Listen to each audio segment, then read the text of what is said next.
By Thursday, the loaf on my grandmother Della's bread box had gone hard as a hymnal, hard enough to knock on, and I was 7 years old and dead sure it was ruined and bound for the hogs. She picked it up in both hands, turned it over the way you turn over a full coin purse, and said, "Now, honey, we get to the good part." These are 25 things Della did with a stale loaf, on a farm on County Road 6 outside Tipton, Indiana, and in her whole life she never once wasted a crumb of it. Not a heel, not a hard end, not a bag of dry ends nobody wanted. I stood on a kitchen chair and watched her turn last week's bread into half the suppers we ate, and I've been doing it her way for 60 years since. We were sold the idea that yesterday's bread is garbage, but Della knew it was where supper comes from, and she never threw out a slice in her life. Stay for number 11, the trick that took a whole winter of woodstove soot off the parlor wallpaper with not one drop of water. And number 1, the one she made me the winter I ran a fever. Spend less, waste nothing, and keep the kitchen wisdom the supermarket would rather you forget. Let's start at number 25. Number 25. The crumb jar. Before a single recipe, there was the jar, a lidded glass jar that lived on the counter and was never once empty. Every heel and hard end went into the low oven to dry hard as pottery, then got pounded fine with the bottom of a bottle. That one jar quietly fed half the list you are about to watch. Lydia Maria Child wrote it plain in her book in 1832 that a careful woman saves every crust before it hardens to be pounded for her puddings, and 130 years on, Della was still living by that exact line. They sell you a can of dry breadcrumbs now for $3. It is the bread you already carried home and then threw away, dried and ground, and sold back to you in a can with a picture of a wheat field on it. Number 24. Soft, fresh crumbs. These are a different animal from the jar. When the bread had gone stale but not yet hard, she grated it soft on the box grater, and those tender crumbs breaded the pork chops and topped a dish of scalloped potatoes. 2 kinds of crumb from one loaf, the hard for the jar and the soft for the pan. And the loaf that could not be sliced anymore did more work than the fresh one ever had. Number 23. French toast. Della and her mother called it by the old name, lost bread. That is what the French words mean, pain perdu, the lost bread, because it was invented for exactly this, to rescue a loaf that was otherwise gone. You beat an egg with a little milk and a shake of cinnamon. You soak the stiff slices until they drink it up and go soft again, and you fry them gold in a hot buttered skillet. The staler the bread, the better it works, because dry bread soaks up the custard, where fresh bread just goes to mush. A whole breakfast for a family of 6 out of 2 eggs and the bread you thought was finished. Number 22. Fried bread in the bacon drippings. You remember that drippings crock on the back of Della's stove? A slice of stale bread laid in the hot bacon fat, crisped on both sides and salted, was my grandfather's first bite before dawn. It cost nothing but a slice that was going hard anyway, and a spoon of grease already sitting in the crock. He called it a poor man's toast, and he ate it happier than any rich man ever ate anything. Number 21. Croutons. The same dried cubes, tossed in a little melted fat with a whisper of salt, and whatever herb was in the window, crisped in the oven, and dropped by the handful onto a bowl of thin soup to turn it into a meal. A bowl of watery bean soup with a handful of croutons on top is not a hard week. It is a supper. They bag those up for you now and charge $4, and it is stale bread and grease. the very thing Della made for free while the soup was still on the stove. Number 20. Bread to stretch the meat. This is the one that fed the most people out of the least. A half-pound of ground beef will feed 3. A half-pound of ground beef with a cup of soaked breadcrumbs and an egg worked through it will feed 8. In a meatloaf or a pan of meatballs, and nobody at the table ever felt cheated. The bread carried the flavour of the meat all the way through and made it go more than twice as far. In a lean week, that soaked bread was the difference between a family eating meat and a family not eating meat at all. Number 19. Bread as the binder. The same handful of crumbs held the salmon patties together on a Friday and bound the ham loaf on a Monday. Anything that needed to hold its shape got a little bread worked in, and the loaf that was too hard to eat became the quiet thing that held the whole dish together. Number 18. Bread stuffing for the Sunday bird. This is the one I promised you. Nothing on that farm made a chicken worth more than the dressing packed inside it and baked in the pan beside it. Dried bread torn rough, onion and celery cooked soft in butter, sage and a little broth, baked until the top went crisp. Half the family came to Sunday dinner for the dressing and only pretended it was for the bird. They sell you that now in a bag, cubed and salted for $4, and here is the joke of it. It is stale bread. You threw yours out on Tuesday and bought theirs back on Saturday, and theirs was never as good, because theirs never came out of a pan Della was standing over. Number 17.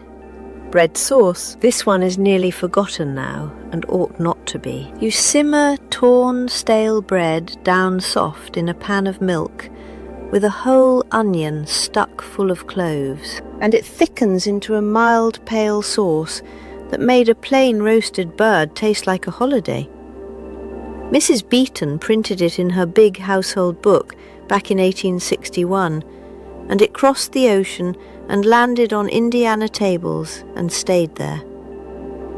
A cup of milk, a heel of bread, an onion and 3 cloves, and a Sunday chicken wore a Sunday coat. Number 16. Bread to thicken the pot. When flour was dear and had to be walked to town and paid for, a handful of stale crumbs stirred into a soup or a stew thickened it just the same, for nothing. It melted right in and left the pot rich and full instead of thin. A bean soup, a tomato soup, a pot of greens with the pot liquor. All of them went from watery to hearty on a fistful of the bread you were about to waste. Number 15. The crumb topping. Soft crumbs mixed with a little butter, scattered over a dish of macaroni, baked until the top went deep brown and crisp. That golden crust is the whole reason a plain dish gets called a gratin and gets served to company. And the crust cost you a heel of bread and a spoon of butter. Every humble casserole in that county wore a crown of yesterday's loaf. Number 14.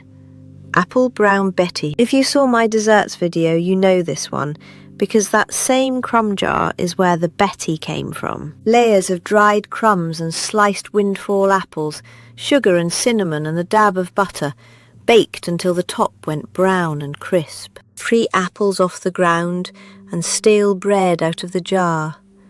And it came out of the oven smelling like money we never spent. Number 13. Apple Charlotte. This is the Betty's fancy cousin. You butter slices of stale bread and line a mould, fill the middle with thick stewed apples, and bake it gold. Felly Farmer put it in her cooking school book in 1896, and it looks for all the world like something that took a pastry chef a morning. And it is stale bread and cooked apples and nerve. If your own grandmother's kitchen is coming back to you right now, do me one small kindness and hit subscribe. It costs you nothing, and it keeps me right here at this table with you every single week. Number 12. Bread to stretch the eggs. When there were 4 eggs and 6 mouths, Della beat a little soaked bread into the eggs before they hit the skillet, and the scramble came out soft and full, and not one of us ever knew we were eating a poor man's breakfast. It ate like more because it was more, out of the bread that would otherwise have gone to the hens. Number 11. The wallpaper trick. This one is not food at all. In the years before every house had a rubber eraser and a bottle of cleaner under the sink, a woman cleaned her wallpaper with stale bread. You take a hunk of day-old loaf, no crust, you rub it in long, firm strokes down the papered wall, and the soft bread lifts a whole winter of woodstove soot right off, and the wall comes up bright with not one drop of water to loosen the paper or stain it. The old household manuals gave the method plainly, and the same soft crumb rubbed the tarnished shadow off a gilt picture frame, cleaned the grime off an oil painting, and lifted a pencil line off a page, long before anybody sold you a pink rubber to do it. The artists knew it before the housekeepers did. A loaf too stale to eat cleaned a whole front parlour top to bottom for free, and the store today would sell you 5 different bottles to do the one job a heel of bread did better. Number 10. Bread to keep the pantry soft. Here is a trick worth the whole video. A slice of stale bread laid in the crock with the brown sugar keeps that sugar from going to a brick, and a slice shut in the cake tin overnight keeps the cake damp and fresh for days. The dry bread gives up its little bit of moisture, or drinks up the extra, whichever the jar needs, and evens the whole thing out.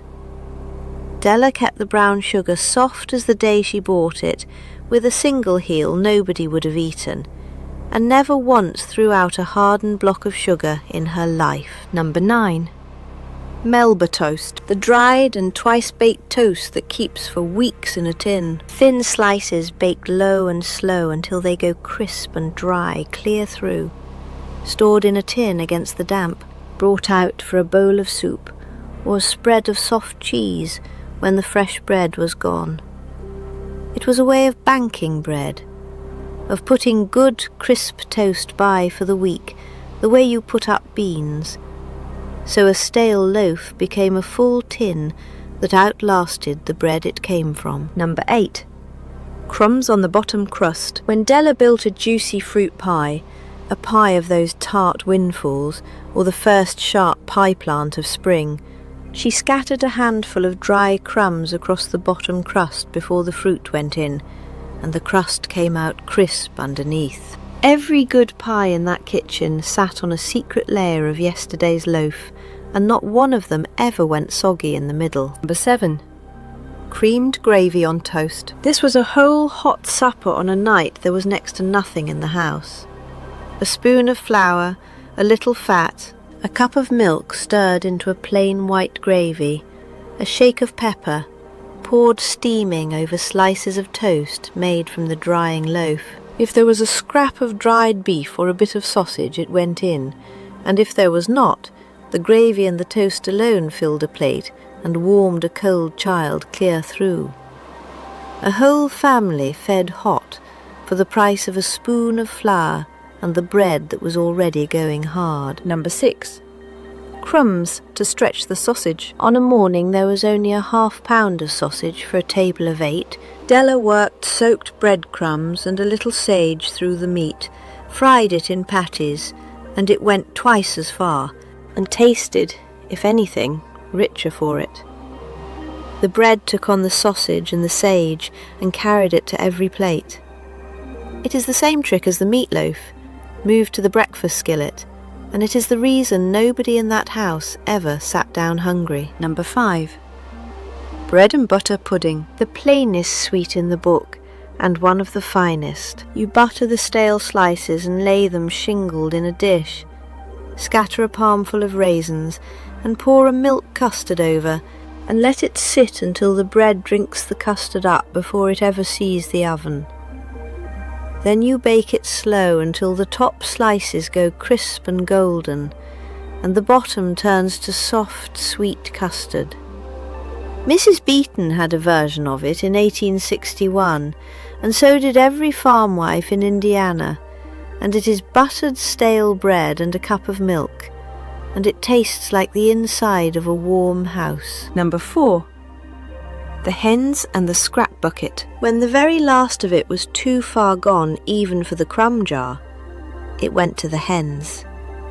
And what the hens would not take went in the scrap bucket for the hogs, and that was the honest end of a loaf. Nothing reached the bin.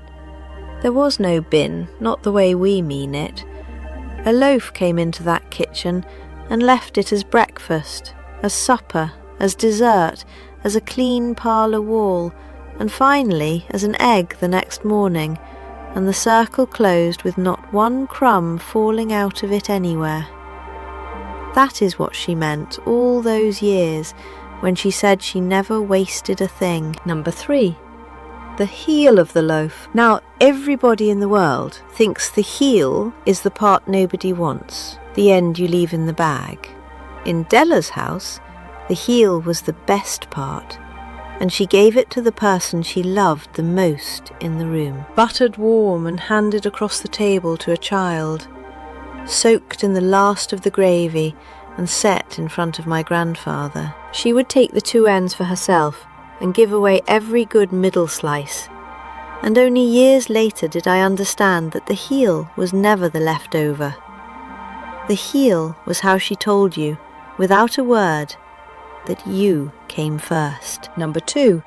Bread pudding. I gave this its own number in another video, so I will not keep you long, but it belongs here more than anywhere, because bread pudding is where that crumb jar finally empties out. The bread the whole world threw away, soaked soft in warm milk with an egg, a little sugar and cinnamon, baked low and slow. The bakery case sells you a square of it today for $6 and calls it artisan. It is stale bread and milk. She would have laughed until she cried. Number 1. Milk toast. The softest thing a hard life ever made, and the one I still make on the nights the house has gone too quiet. It is nothing at all. A slice of toast broken into a bowl, warm milk poured over, a little butter, a little sugar, a shake of cinnamon. That is the whole of it. But that was the thing Della made for you when you were sick, when you were small, when the world had been too hard that day and you could not eat anything that asked anything of you. I had the scarlet fever the winter I was 6, and I could not keep a thing down, and my grandmother sat on the edge of my bed and fed me milk toast off a spoon, one soft bite at a time, until the fever broke. I have made it 1,000 times since, and I have never once made it without feeling her hand on my forehead. It is the poorest dish in this whole list, made of the bread the store says is garbage, and the milk that was already in the icebox, and it is the one my whole body remembers the best. That is no accident. The people who loved you were never going without. They knew something the store has spent 60 years trying to make you forget, and they fed it to you off a spoon, and it tasted like being safe. So there they are, 25 things Della did with a stale loaf, and I have done every last one of them with my own 2 hands, at the table where I am sitting right now. And I want you to hear the real reason this matters, on a night when it might matter to you. There is somebody watching me at this moment who ran the bread down to the heel this week and stood over the trash can with it, feeling small, feeling like buying a fresh loaf and throwing this one out was just what a person does. You do not have to. You never did. That hard loaf is a French toast, a bread pudding, a pan of dressing, a clean wall, and a bowl of milk toast. And it is all of that for free.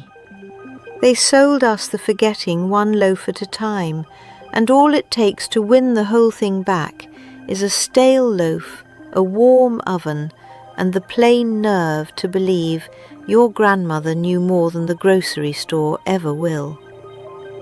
So the next loaf you have that has gone hard on you, do not throw it out and do not feel small. Dry it for the jar, or soak it for the pudding, or break it into a bowl with warm milk the way she would have, like it was always going to be all right. Then tell me down in the comments the thing your own grandmother made from a stale loaf, the one you would know by its smell before you ever laid eyes on it, because I read every single one that comes in, and I want to know her name. This is Granny Pearl, and I will leave the porch light on for you.